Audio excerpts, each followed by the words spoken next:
जिसके सानिध्य में रहकर उसके भक्त लोग सदा आनंद में मग्न रहते हैं, जो योगी और धर्मात्माओं का, मुमुक्षुओं का प्रिय है, उस परमात्मा का श्रद्धा भाव से अपने हृदय में उसको स्मरण रखते हुए ओम का स्मरण।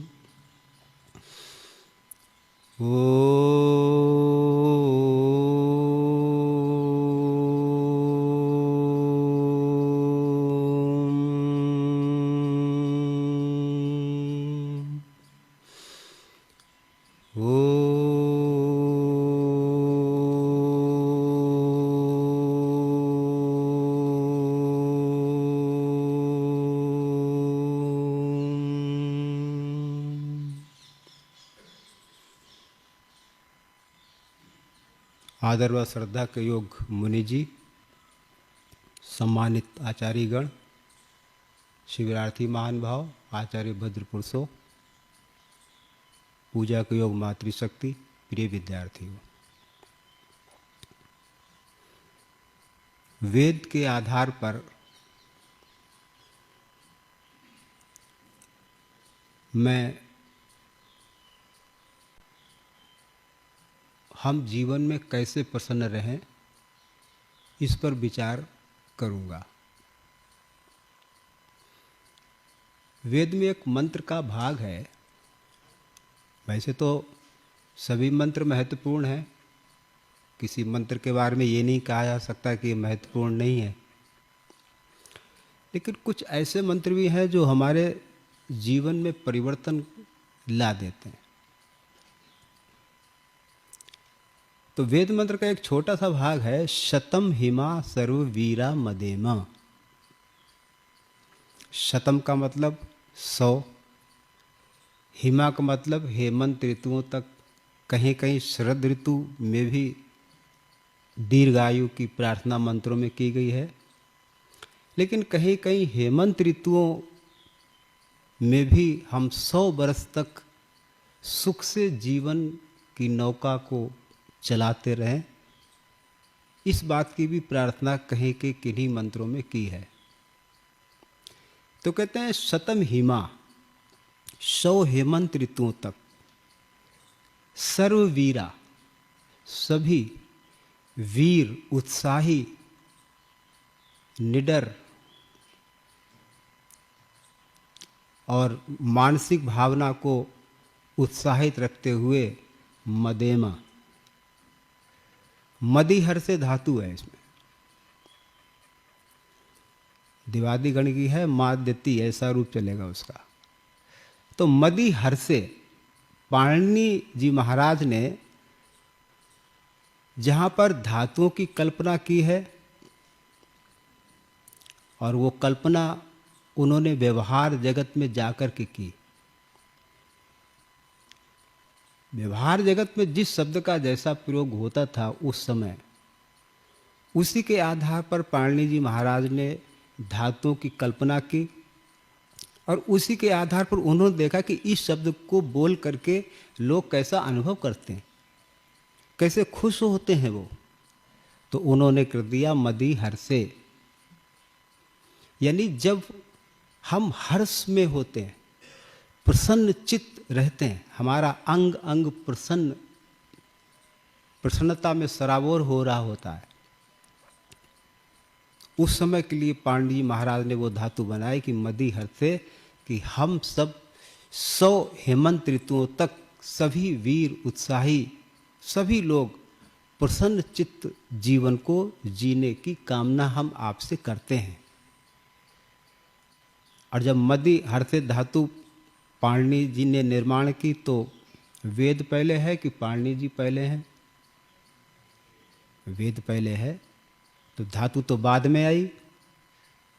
तो इसका मतलब कि पाणिनि जी ने वेदों का अनुशीलन, वेदों का अध्ययन भी किया था और व्यवहार को देख करके उन्होंने इस धातु का इस अर्थ में निर्धारण कर दिया।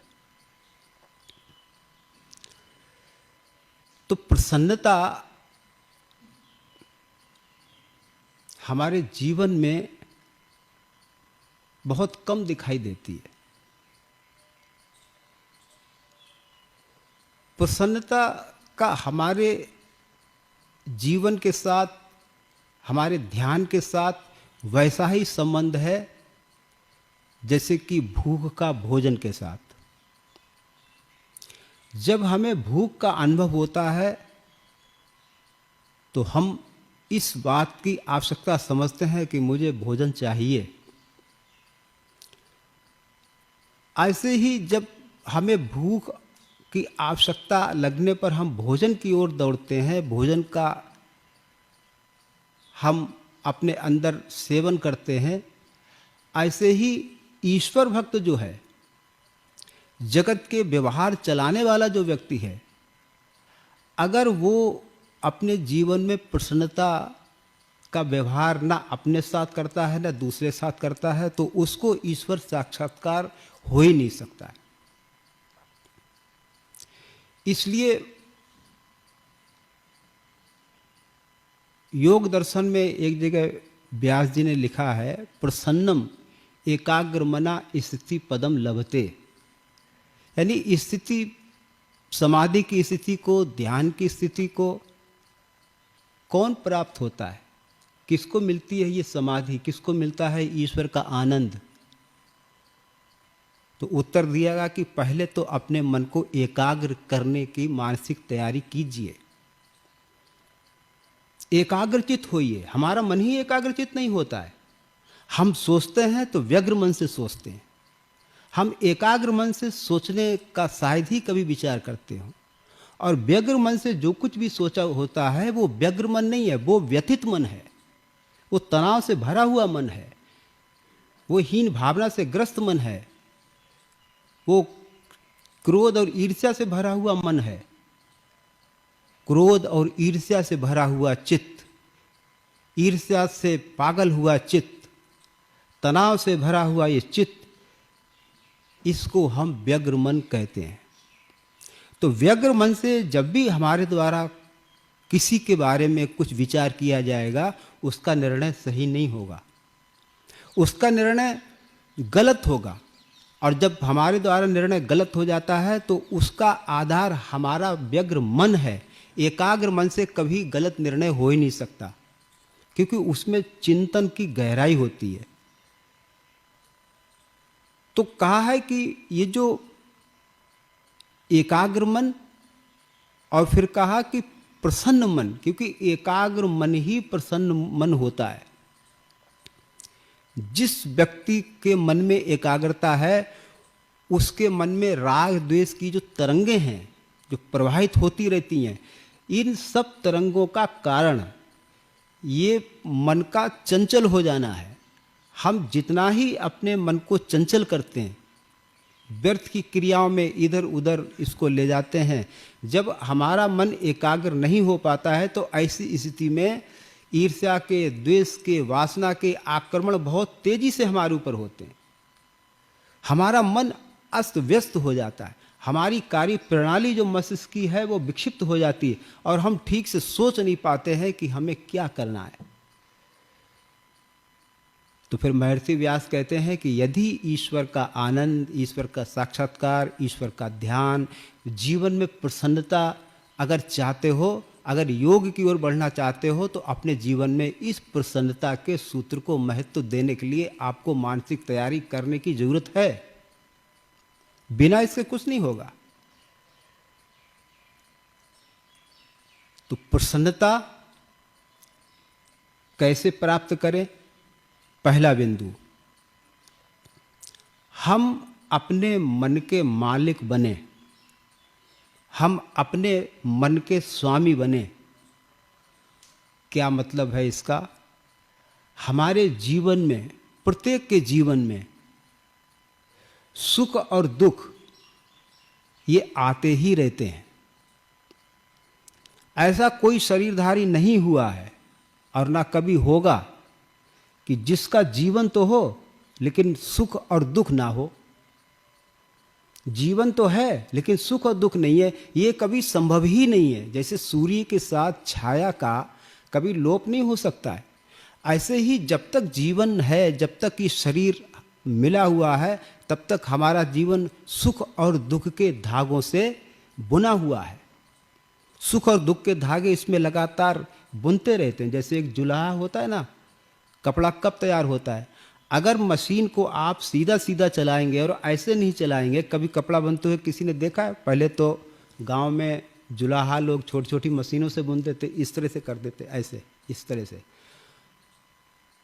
मैंने तो देखा है, आप लोगों ने नहीं देखा है तो अब तो मशीनों में देखना। अब आदमी तो केवल बटन दबाते हैं और वो चलता रहता है। पहले आदमी ही चलाता था और बटन था ही नहीं उस समय।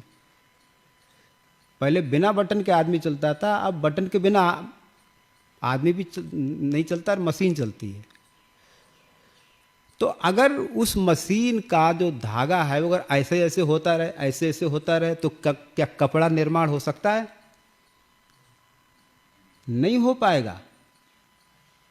इसलिए मशीन की ऐसी व्यवस्था है कि जब तक उसमें इस तरह से ऐसे ये इस तरह से आड़ा और सीधा, आड़ा और सीधा, जब तक मशीन की व्यवस्था उस धागे को नहीं चलाएगी तब तक कपड़े का निर्माण होना संभव नहीं है। ऐसे ही जीवन का जो निर्माण है, जीवन का निर्माण दुख से ही होता है। दुख हमें सिखाता है कि दुख जीवन में अनिवार्य है।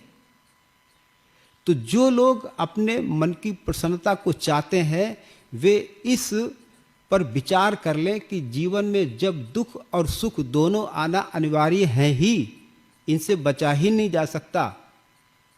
छांदोग्य उपनिषद में भी इस तरह की एक छोटी सी चर्चा आती है कि ना ही वह शरीरा सता सुख दुख स्पर्शम, ऐसे कुछ पंक्ति है, छोटी सी पंक्ति है। उसका भाव ये है कि जब तक ये शरीर भगवान ने दिया हुआ है तब तक आप प्रिय अप्रिय से, मैं आप सब प्रिय अप्रिय से अलग नहीं हो सकते। आएगा, आप नहीं चाहेंगे तब भी आएगा, आप चाहेंगे तब भी आएगा, नहीं चाहेंगे तब भी आएगा। जब दोनों स्थितियों में ये आना ही है तो ऐसी स्थिति में समझदार व्यक्ति को विचार करना पड़ता है कि जब इसको आना ही है तो इसका स्वागत क्यों ना किया जाए। सुख का स्वागत तो हम सब करने को तैयार हैं, पर दुख का जो स्वागत करता है उसका जीवन दुख में भी मुस्कुराता ही रहता है। सुख में तो मुस्कुराता ही है, सुख में तो उसको प्रसन्नता मिलती है, लेकिन जो अपने जीवन में दुख का स्वागत करते हुए भी दुख को अपना गुरु बना करके उससे भी कुछ सीख लेता है, उस दुख में भी उस व्यक्ति की मुस्कुराहट, उस व्यक्ति की प्रसन्नता, उस व्यक्ति की आंतरिक अवस्था वो ज्यों की त्यों बनी रहती है। विवेक से वो विचार करता है कि इस दुख से मुझे कैसे निपटना है, लेकिन अपने मन को व्यथित नहीं करता है। मन को व्यवस्थित करता है, व्यथित नहीं करता है। दोनों में अंतर है ना, व्यथित करना और मन को व्यवस्थित करना, व्यवस्था देना और व्यथा को प्राप्त करना। हम देखते हैं कि परिवार में, समाज में अनेक तरह के लोग होते हैं, अनेक तरह के उनको स्वभाव होते हैं, उनके विचार अलग अलग होते हैं, तो हम व्यथा को प्राप्त हो जाते हैं कि ऐसा नहीं होना चाहिए। अरे भाई, हर जीवात्मा स्वतंत्र है। हमने जीवात्मा को तो नहीं बनाया ना। जीवात्मा को किसने बनाया? ईश्वर ने बनाया है। क्यों जी? ईश्वर ने बनाया है। इसका मतलब सब तत्वज्ञानी बैठे हुए हैं फिर तो जीवात्मा को ना मैंने बनाया है, ना आपने बनाया है, ना ईश्वर ने बनाया है, तो फिर किसने बनाया है? वो है। अब उस जीवात्मा ने जो विभिन्न प्रकार के इस जगत को देख करके विभिन्न प्रकार के संस्कारों का अपने चित्त के अंदर जन्म जन्मांतरों से जो वो निर्माण करता चला आ रहा है, अब वो उसी संस्कार से तो चलेगा, वो हमारे हिसाब से कैसे चलेगा? तो ऐसी स्थिति में एक बुद्धिमान विद्वान व्यक्ति उस व्यथा को ना प्राप्त होकर के उसकी व्यवस्था करता है। और जैसा ही ये व्यक्ति विचार करता है कि मुझे व्यथा नहीं अपने जीवन में लानी, मुझे अपने मन को व्यथित नहीं करना है, दुख में नहीं डूबना है, मेरा जन्म इस संसार में रोने और परेशान होने के लिए नहीं बना है। मुझे भगवान ने ये जन्म रोने के लिए नहीं दिया है। भगवान ने ये जन्म हमें हंसने के लिए दिया है। तत्वज्ञान प्राप्त करने के लिए हमें ये अमूल्य जीवन दिया है कि हम हंसें और तत्वज्ञान प्राप्त करके उस मुक्ति का आनंद लें। तो ये जो प्रसन्नता है ये कब होती है कि जब हम अपने मन के मालिक बनते हैं, अपने मन के स्वामी बनते हैं। कैसे स्वामी बनेंगे? दुख आया, सुख भी आया। अब यहां पर महर्षि पतंजलि का सूत्र स्मरण कर लीजिए।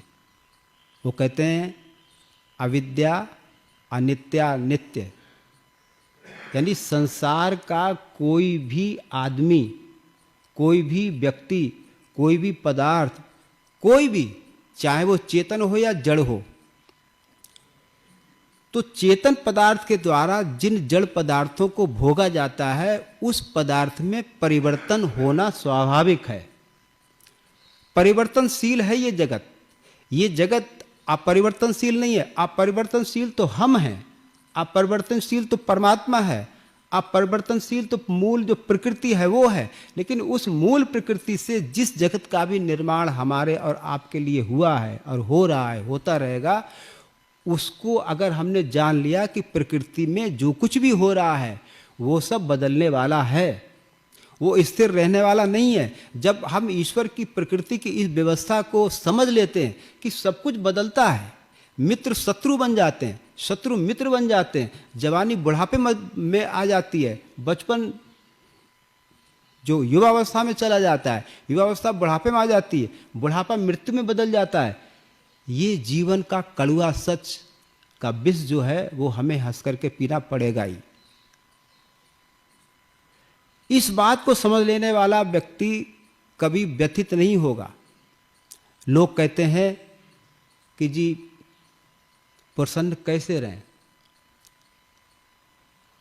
उसने हमें ये कह दिया, उसने हमें कह दिया, आज खाने को ये नहीं है, आज पीने को ये नहीं है। यानी उसका सुख और दुख जो है वो बाहर की परिस्थितियों पर है, बाहर के व्यक्तियों पर है।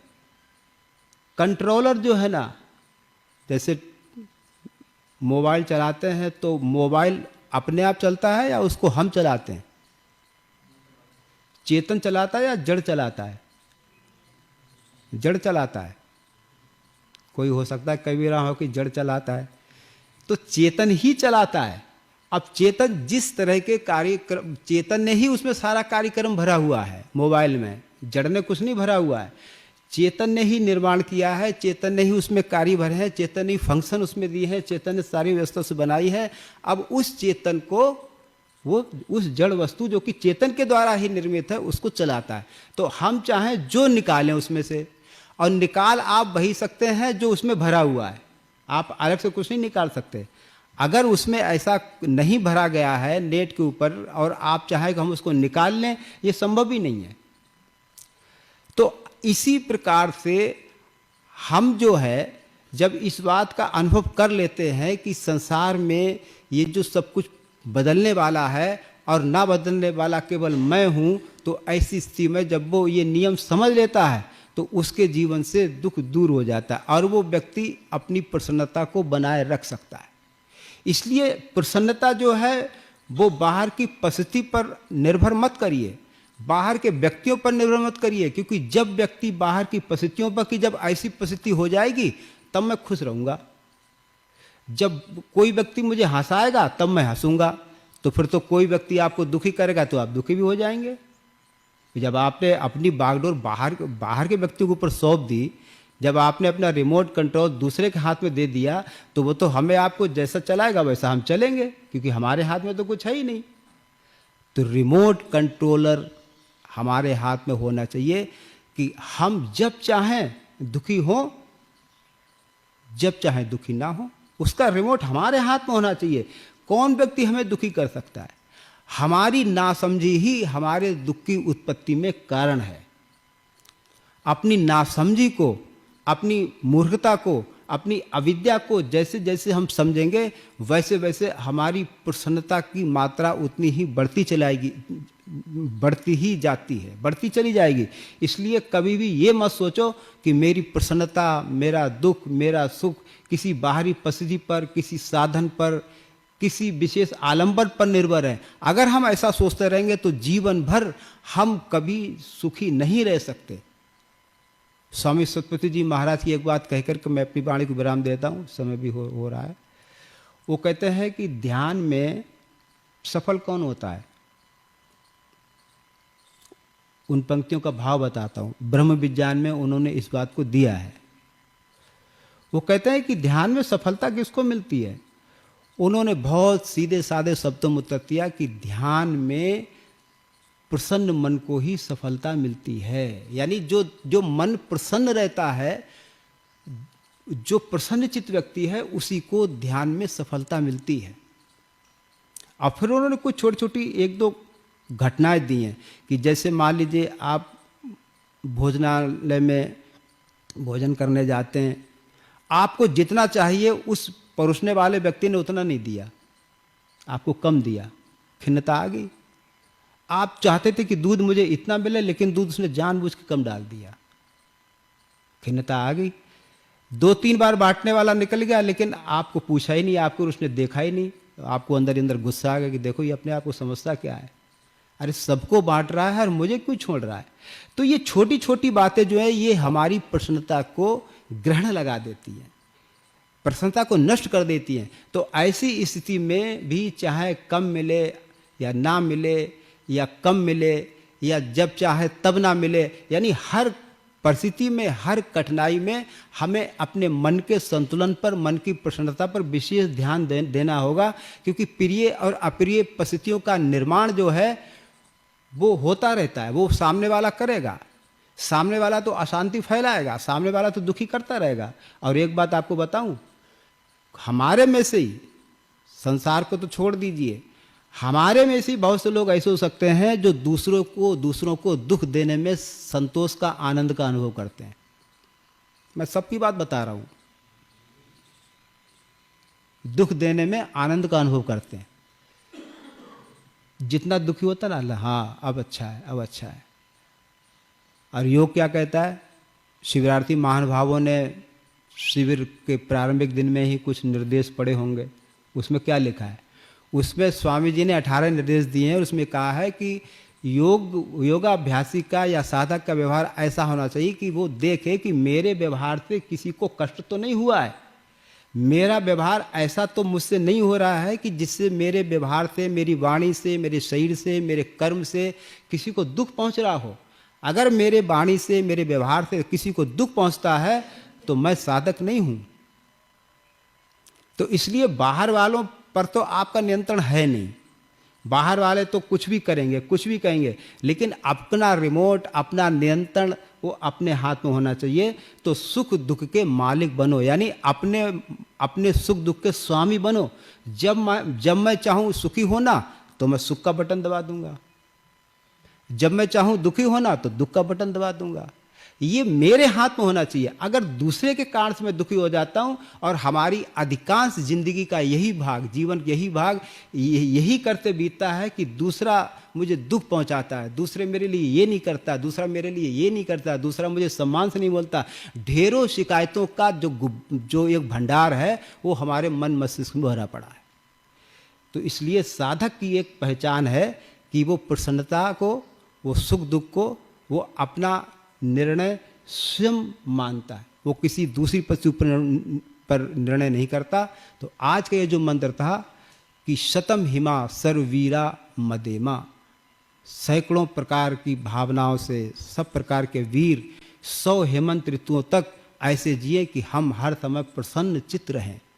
और प्रसन्न चित्त रहने की दवा वो हमारे अंदर है, बाहर नहीं है। बाहर कोई प्रसन्नता की दवा नहीं देगा आपको। दुख देने की दवा तो बहुत दे देंगे, बहुत दे देंगे दवा।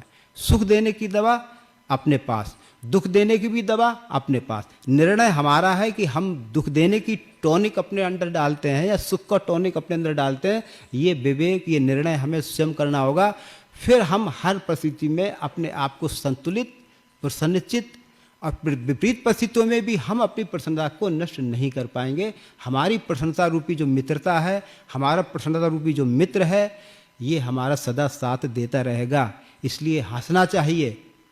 हाँ, कुछ ऐसी परिस्थितियाँ होती हैं कि जिनमें हम नहीं हंस सकते, उन पर हमें ध्यान रखना चाहिए, लेकिन सात्विक हंसी का यहाँ पर निषेध नहीं है। तो ये आज मैंने थोड़ा सा विषय रखा, समय हो गया है और अब शांति पाठ। ओम द्यौ शांतिरंतरिक्षं शांति पृथिवी शांतिराप शांतिरोषधया शांतिः वनस्पतया शांतिर्विश्वे देवा शांतिर्ब्रह्म शांति सर्वं शांति शांतिरेव शांति सामा शांतिरेधि। ओम शांति शांति शांति। सर्वेभ्यो नमः। सबको सादर नमस्कार। ओम। आर्य समाज के नियम। पहला नियम, सब सत्य विद्या